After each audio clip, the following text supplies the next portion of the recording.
It's 2025, and Pokémon GO is still here. 9 years after it changed the world in 2016, the game has become something else entirely. It's not the unstoppable cultural phenomenon it once was, but it also refuses to fade away. Pokémon GO has survived controversies, game-breaking updates, a global pandemic, and now even a change in ownership. Today, it stands as both a nostalgic hobby and a modern mobile game, shaped by monetization and long-term survival. So the question now is simple. What is Pokémon GO really like in 2025? Why do people still play it? And what has kept it alive for almost a decade?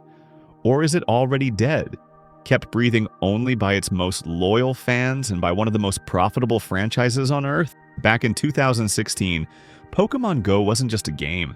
It was a social movement. Parks were flooded with players chasing Snorlax, Gyarados, or Dragonite. Entire communities formed overnight. But like many viral hits, the hype cooled off.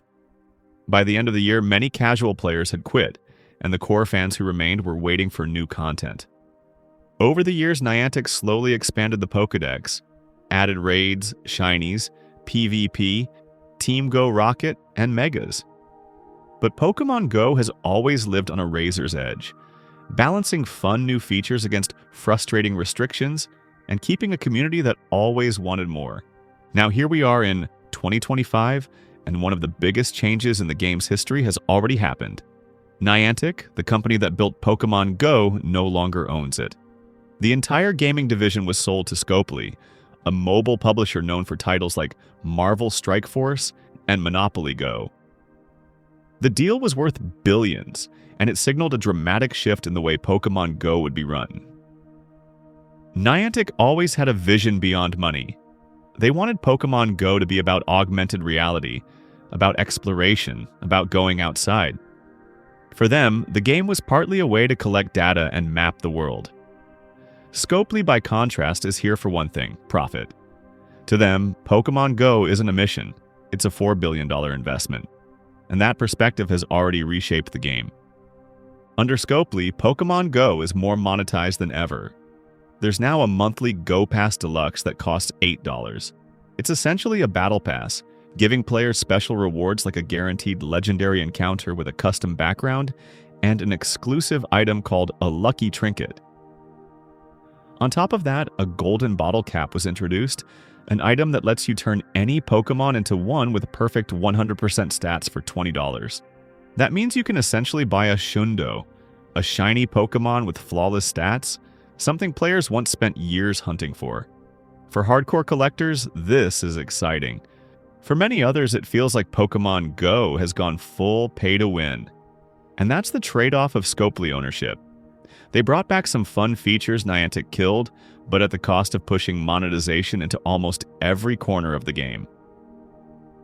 Beyond money, Pokémon GO faces a bigger issue: running out of content. When the game launched, less than 20% of Pokémon existed in Go. That meant years of growth ahead. But now, 9 years later, over 90% of all Pokémon are already in the game.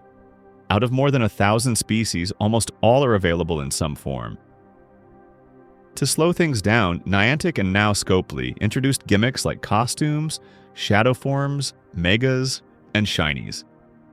These variations stretch out the lifespan of content, but they also risk making the game feel repetitive.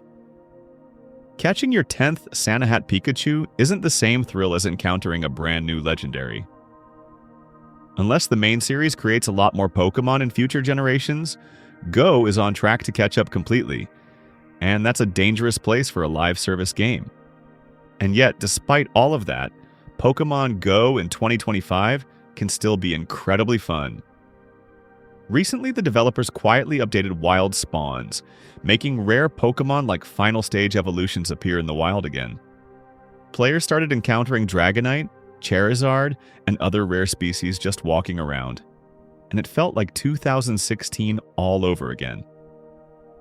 That one update, simple as it was, injected a huge amount of excitement back into the game.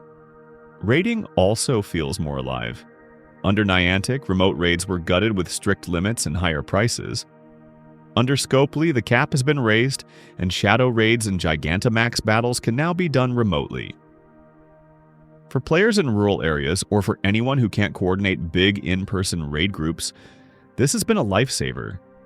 It means legendary Pokémon and high-level raids are once again accessible to everyone, not just those in cities with large communities. But not everything has aged well.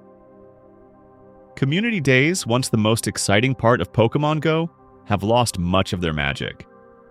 The events are predictable, the shiny releases feel routine, and the crowds aren't what they used to be.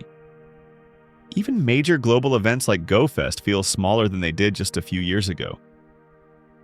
For many players, burnout is real, and the endless cycle of reskinned shinies and recycled events doesn't inspire the same passion. Another part of the game that has never reached its full potential is PvP.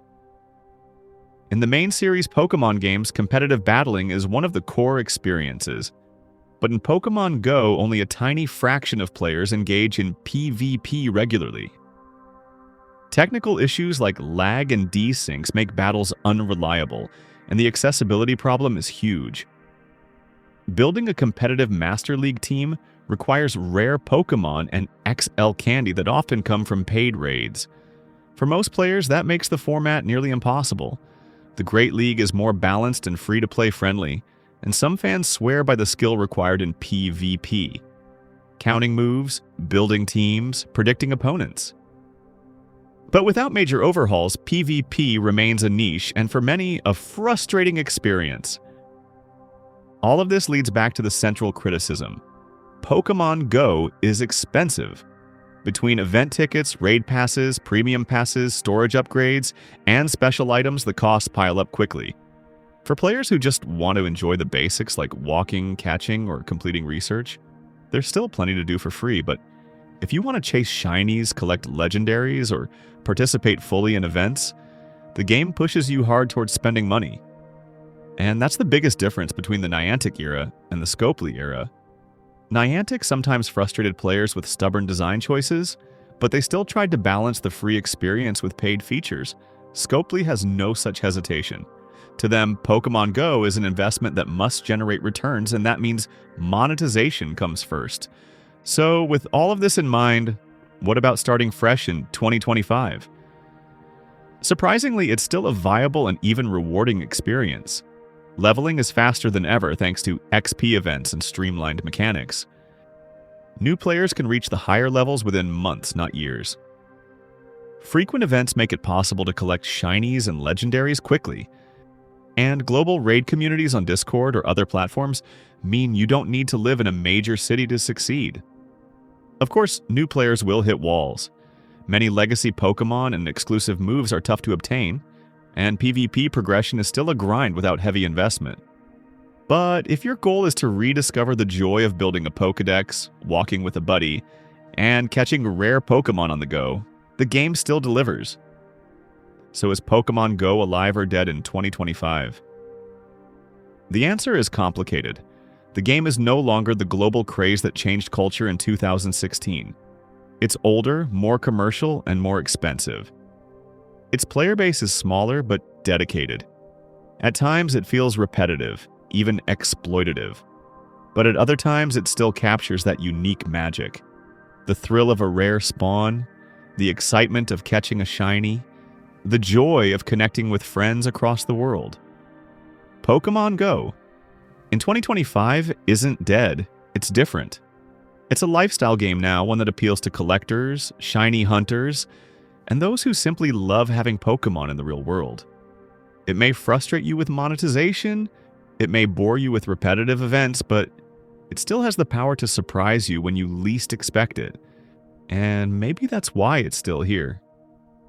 No other game has made the world outside feel like a Pokémon adventure,